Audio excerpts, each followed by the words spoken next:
오늘 하나님의 말씀은 신약성경 에베소서 2장 말씀입니다.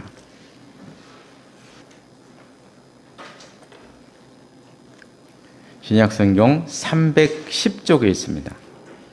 신약성경 310쪽 에베소서 2장 1절로 13절 말씀 1절로 13절 말씀까지 한 절씩 교독하시겠습니다. 제가 먼저 에베소서 2장 1절 말씀을 읽겠습니다. 그는 허물과 죄로 죽었던 너희를 살리셨도다.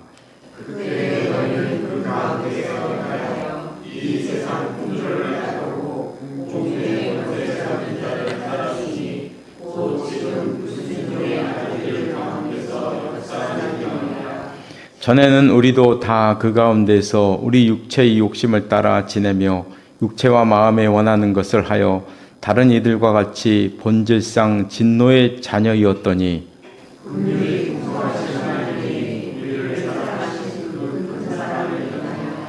허물로 죽은 우리를 그리스도와 함께 살리셨고 너희는 은혜로 구원을 받은 것이라.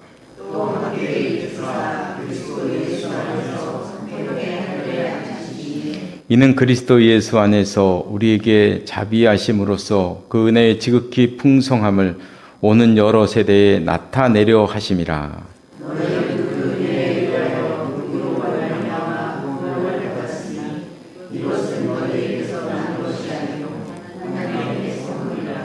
행위에서 난 것이 아니니 이는 누구든지 자랑하지 못하게 함이라.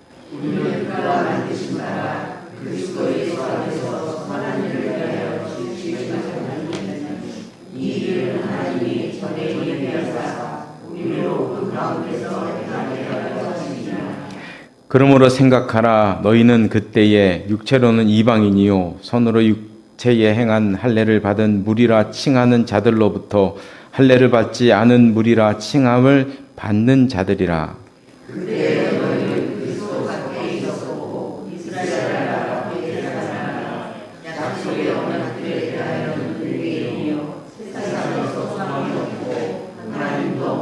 함께 보겠습니다.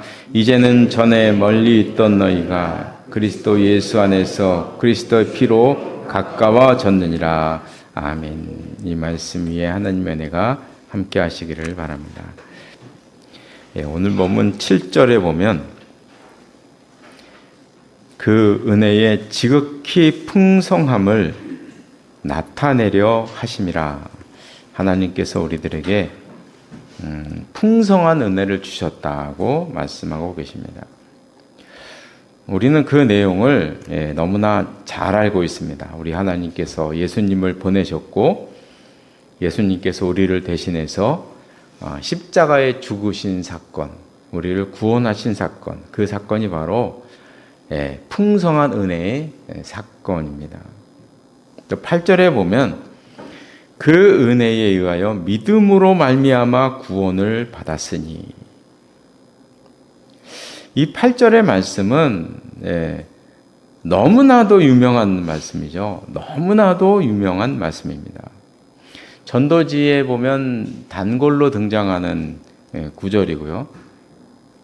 제가 지금까지 전도 훈련 받은 것만 해도 한 10가지 정도 되었는데요. 전도 폭발, 이슬비, 총회에서 하는 전도 학교도 했고, 또 고구마 전도법, 그게 참 이름이 촌스럽습니다, 그죠? 고구마가 익었는지 안 익었는지 어떻게 합니까? 젓가락으로 꼭 찔러보잖아요. 참 찔러보라는 거야. 그래서 참 예전에 이런 촌스러운 전도법도 있었고요. 이슬비 전도법, 문고리 전도법, 전도도 여러 가지, 전도 한 10가지를 받은 것 같아요. 막 몇 밤 며칠 가면서 한 일주일 동안 받고 이랬던 기억이 제가 나는데요. 하여간, 어느 전도 방법이든지 간에, 어느 정도 전도법이든지 간에 꼭 등장하는 말씀. 그게 바로 오늘 에베소서 2장 8절 말씀입니다. 어디든지 다 등장합니다. 이 말씀을 제시하지 않고는 8절 말씀을 제시하지 않고는 이게 예수 그리스도의 복음을 증거하기가 어렵습니다. 그 정도로 중요한 말씀인데요. 그래서 이 말씀을 한마디로 요약하면 구원은 예수 그리스도를 믿음으로 얻는 것이다. 이게 그 말씀이거든요. 예수 그리스도를 믿음으로 얻는 것이다. 이 말씀에서 어느 것 하나라도 더하면 이단이 됩니다. 이단을 연구해 보면요, 공통점이 있어요. 별거 아닙니다. 이 이단 판가름하는 건요, 정말 쉬워요. 다 할 수 있어요, 누구나. 그게 뭐냐면 예수 그리스도를 믿는 믿음 위에 플러스 알파 뭔가를 더하면 그 이단입니다. 그게 이단인 거예요, 이단이. 다른 게 이단이 아니고요. 이단들이 주장하는 것은 대부분 행위죠. 주로 종교적인 행위. 종교적인 행위를 해야 구원을 얻는다고 포장을 해서 자기들에게 충성하도록 요구를 하죠. 그래서 이 보면은 그 많은 교회에서도 말로는 은혜를 말하는데, 말로는 은혜 하는데 실제로는 종교적 행위를 많이 강요하잖아요. 그런 사회에서 우리가 살아가고 있거든요. 그게 보면은 뭐 해야 한다고 가르치는 것들이 너무 많아요. 영성 훈련도 많고 전도 훈련도 많고 뭐 알파도 해야 되고 두날개도 해야 되고 얼마나 많은지 몰라요. 하루에 뭐 기도를 몇 시간씩 해야 되고 하나님의 음성을 들어야만 하고 또 성경 공부도 뭐 고급반까지 해야 되고 제자반도 해야 되고 하여간 뭐 선교 훈련도 해야 되고 하는 게 너무너무 많아요. 너무 많았어요.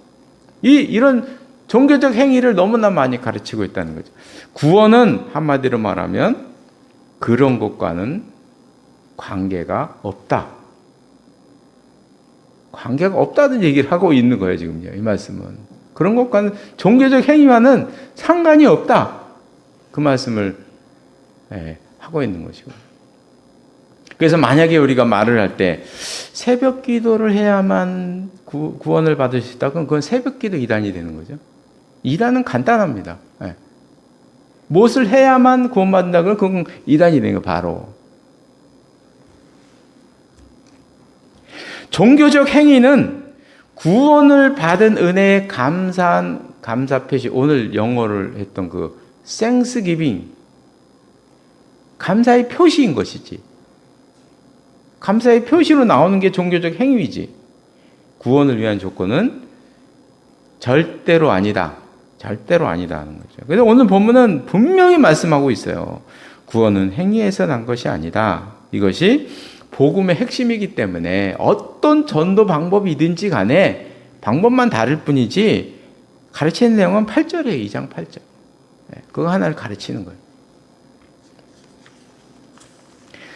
다른 종교들과 비교해도 결정적인 차이점이 바로 여기에서 오는 거죠. 다른 종교들도 이단과 같은 행위를 하는 거예요. 알고 보면요. 업보를 치르기 위해서, 업보를 갚기 위해서, 죄값을 갚기 위해서 고행도 해야 되고 기부도 해야 되고 선행도 해야 된다. 종교적 행위잖아요. 그거를 가르치고 있지 않습니까? 근데 이런 주장들을 보면 그 이면에는 이런 사상이 깔려 있어요. 어떤 사상이 깔려 있냐면 우리 인간 자신에게는 능력이 있다는 것을 신뢰하는 세상. 다시 말하면 내 자신에게 내가 내 스스로 죄값을 해결할 수 있는 능력이 있다는 생각. 우리 인간에게는 열심히 노력을 하면 구원에 이를 수도 있다는 그 생각이 밑에 이렇게 깔려 있다는 거예요. 종교 행위를 이렇게 자꾸 강조하는 이단이나 아니면 이제 타 종교의 사상을 보면 그런 사상이 옆에 쫙 밑에 깔려 있는 거예요. 우리 인간 스스로에게는 불멸의 요소가 우리 인간에게 있다는 것을 은연중에 알려주고 있는 거예요. 은연중에.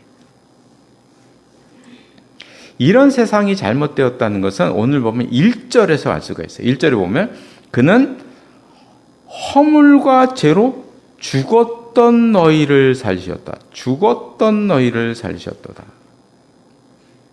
요 한 구절이 인간이 처해 있는 모습을 아주 간단하게, 가장 간단하게 말씀을 해주고 있어요. 허물로 죽었던 5절에 나와요. 허물로 죽은 너희를, 우리를, 허물로 죽은 우리를. 이것이 우리 인간이 처해 있는 실존입니다. 아주 중요한 단어예요. 죽었던 우리를.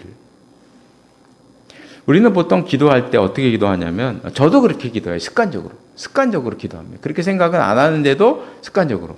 어떤 기도를 하냐면, 죽을 수밖에 없던 우리를 구원해 주신 하나님 감사합니다. 이렇게. 그러면 성경에 나와 있는 죽었던이라는 말과 죽었던 우리를이라는 말과 기도에서 하는 죽을 수밖에 없었던 우리를이라는 말, 이 두 개의 말을 비교해 보면 많은 차이가 있어요. 먼저 죽을 수밖에 없었던 우리를이라는 이 기도말에서 나오는 이 말은 아직 살아있다는 것입니다. 그렇잖아요, 그죠? 죽을 수밖에 없었던 우리는 지금 살아있다는 얘기예요. 아직 살아있다는 얘기예요. 이거는요. 그래서 막 인공호흡을 하고 전기 충격을 가하고 호흡기를 달고 수술을 하면 살아날 수 있는 가능성이 있다는 거예요. 죽을 수밖에 없었던 이라는 말 속에 숨어 있는 것은 그런 말이 숨어 있는 거죠. 그 안에. 그러나 죽었던이라는 말은 완전히 죽어 있는 상태를 말하는 거죠. 아무리 인공호흡을 하고 수술을 하고 호흡기를 달고 아무리 그렇게 노력을 해도 소용이 없는 상태. 그래서 의사가 몇 날, 몇 월, 며칠, 몇 시, 몇 분에 사망했습니다라는 사망 선고를 의사가 내린 상태. 그것이 죽었던이죠. 죽었던. 이 죽었던이라는 말을 가장 잘 예로 들 수 있는 게 요한복음 11장에 나와 있는 사건이에요. 요한복음 11장에 보면 우리가 너무나 잘 아는 나사로가 죽었는데 죽었던 나사로를 예수님께서 살리시는 사건이 나오거든요. 그러니까 마리아가 그 나사로의 동생 마리아가 예수님을 급하게 청했어요. 살아있을 때 지금 오빠 나사로가 큰 병이 들었다. 아무래도 위험하다. 그러니 예수님이 좀 와서 기도해 주십시오. 이렇게 청했어요. 예수님을. 근데 예수님은 안 가셨어요. 죽을 때까지 안 가셨어요. 그 죽은 다음에도 이 요한복음 이 말씀을 보면 아주 참 이 말씀 위에 있는 말씀. 예수께서 와서 보시니 나사로가 무덤에 죽은지 이미 나흘이라. 이 사건에서 제일 중요한 말씀 가운데 하나는 이 말씀이에요. 이미 나흘이라. 예수님께서 나사로가 죽은 지 나흘 만에 가셨다는 거예요. 이 말이 대단히 중요합니다. 대단히 중요해요. 왜냐하면 옛날 사람들은, 예로부터 사람들은, 이건 뭐 우리나라만 그런 게 아니에요. 전 세계 공통인데요. 옛날 사람들은 사람이 죽으면 그 사람의 영혼이 3일 동안 그 사람 몸에나 그 근처에 머문다고 알아요. 이게 통속적으로 그렇게 전해져 내려오는. 그래서 우리가 장례를 하면 3일장을 하잖아요. 주로. 그렇죠? 3일장 하죠. 3일장의 근거는 거기에서 나오는 거거든요. 예로부터. 사람이 죽으면 그 영혼이 3일 동안 주위를 떠돈다는 거예요. 그래서 3일장을 하는 거예요. 혹시 모르니까. 3일장을 하는 거예요. 이것은 이스라엘도 마찬가지예요. 이스라엘도 이런 생각을 가지고 있었어요. 그래서 우리가 예수님이 가실 때 3일 안쪽으로 가시는 것과 3일 이후에 가시는 것은 엄청난 차이가 있는 거예요. 근데 예수님은요, 나흘 만에 가셨어요. 왜요? 일부러 그런 것입니다. 예수님은 그때 시간이 있으셨거든요. 그래서 중병이 들었을 때 가셨을 수도 있어요. 죽자마자 가셨을 수도 있어요. 하루 이틀 됐을 때 가셨을 수도 있어요. 그런데 일부러 안 가신 거예요. 일부러. 그래서 나흘 만에 도착하셨다는 거죠. 만약에 예수님께서 나사로가 죽은 지 한 2일 만에 3일 만에 가셔서 나사로가 살았다면요, 사람들은 그렇게 생각할 거예요. 나사로의 영혼이 떠돌다가 예수님이 기도할 때 우연히 들어갔다, 이렇게 생각해요. 그렇죠? 당연히 그렇게 생각을 할 거예요. 그런데 예수님께서 4일 만에 가셨기 때문에 그런 생각을 할 수가 없는 거예요. 사람들이 그런 생각 자체를 할 수가 없어요. 우리 예수님께서 의도하신 것입니다. 그런 생각을 하지 못하게 하신 거예요. 그래서 예수님께서 하신 일일 수밖에 없다는 것을 인정하게 만든 날, 그게 4일이라는 의미인 것입니다. 마리아가 예수님께 이런 말을 해요. 그 무덤에 있는 큰 돌을 옮겨라 그러니까, 돌을 옮겨라 그러니까 옆에서 마르다가 얘기를 하는 거예요. 마르다가 주여, 죽은 지가 나흘이 되었음에 벌써 냄새가 납니다, 이런 얘기를 해요. 여기서 벌써 냄새가 나나이다, 요게 나흘이 되었음에 냄새가 납니다. 요게 오늘 에베소서 2장 1절과 5절에 나와 있는 죽었던의 상태인 거예요. 죽었던의 상태, 나사로의 상태, 이게 이제 말씀하는 거죠. 우리 인간은 죄로 말미암아 사망 선고를 받은 그런 존재였다라는 것을 말씀하고 있습니다. 그때의 영적 상태가 2절, 3절 말씀에 나오고 있어요. 그래서 보면 그때 너희는 그 가운데 행하여 세상의 풍조를 따르고 공중 권세 잡은 자를 따르고 있었다. 그러면서 3절을 보니까 우리 육체의 욕심을 따라 지내며 육체의 마음이 원하는 것을 하여 다른 이와 같이 본질상 진노의 자녀였다고 이야기합니다. 사탄을 따라서 악의 세력에 따라서 세상의 풍속을 쫓고 살았고 육체와 마음이 원하는 대로 살았고, 그래서 결국에는 너희가 분노의 자녀가 되었다, 파멸에 이르게 되었다는 것이죠. 이것이 우리 인간의 실존이라는 거예요. 우리 인간의 실존.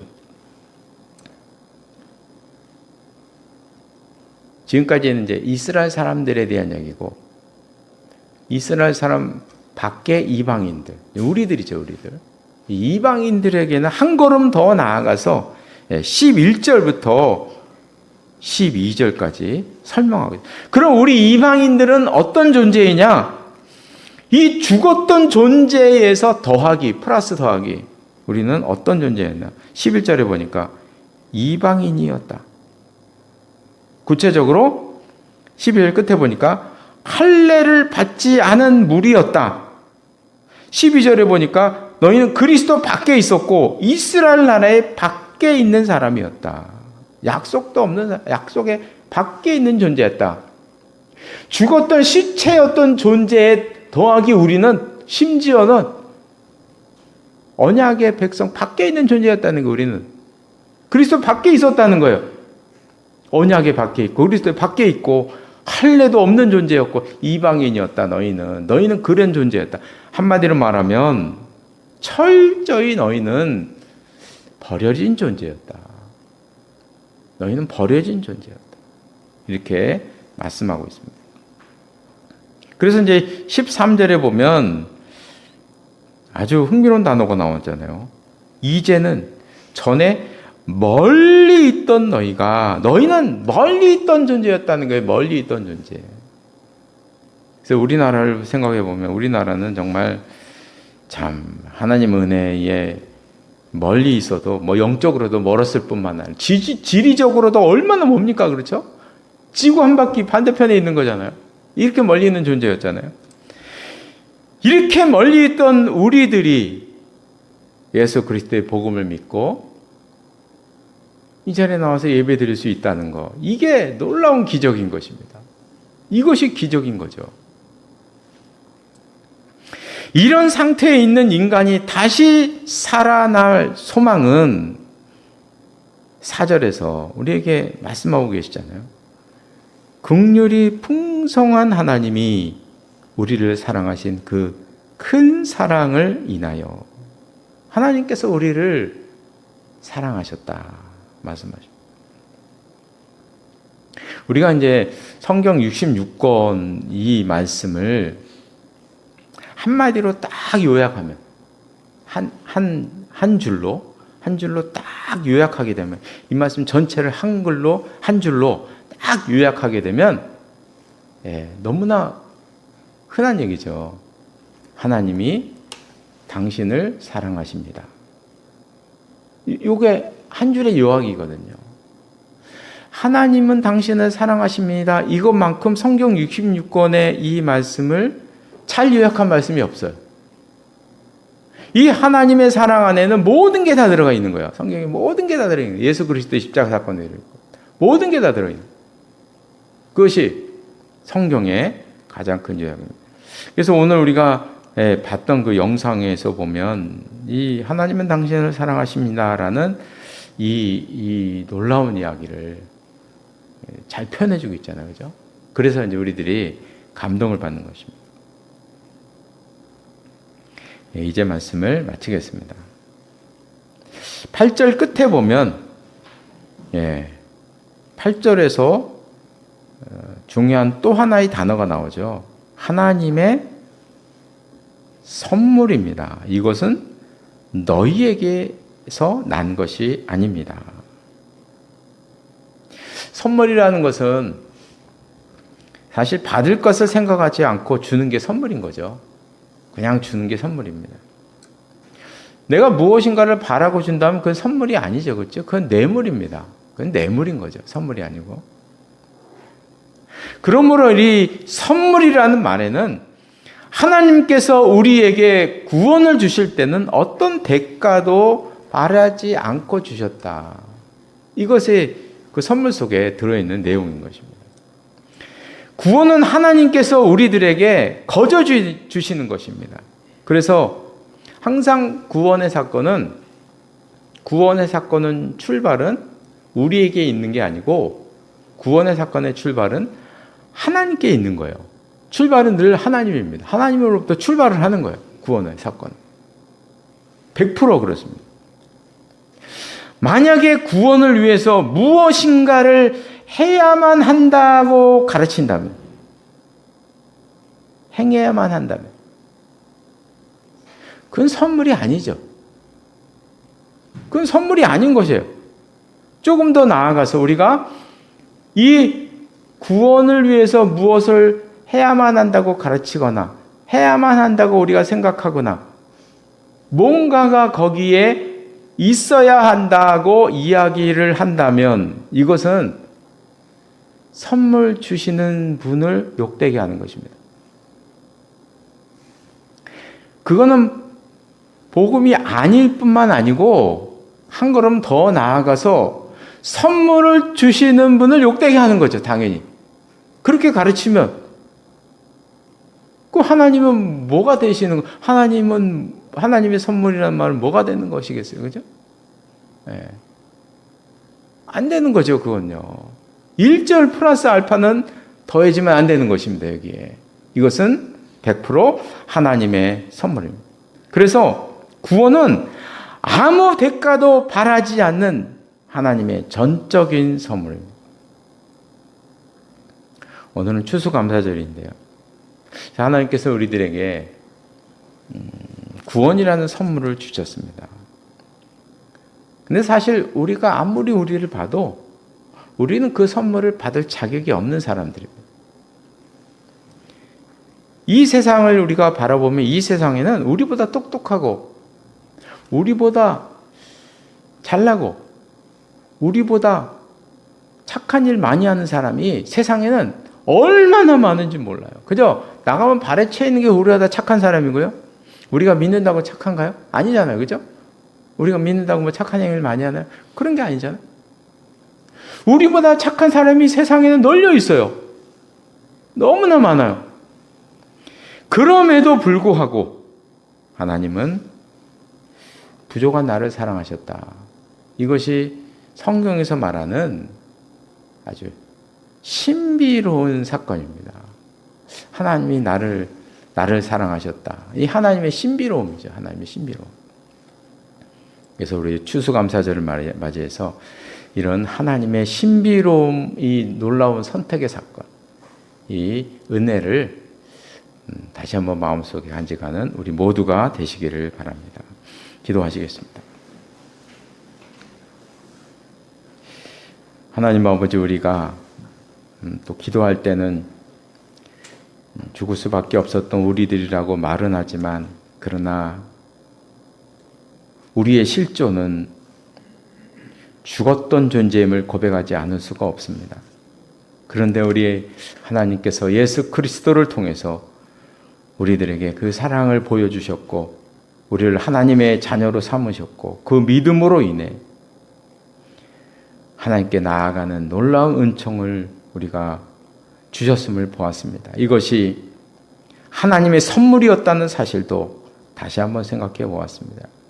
기도하는 것은 추수감사절을 맞이해서 하나님께서 베풀어 주신 그 놀라운 큰 사랑을 다시 한번 기억하며 살아가는 저희들의 삶이 될 수 있도록 인도하여 주시옵소서. 예수님의 이름으로 기도드리옵나이다. 아멘.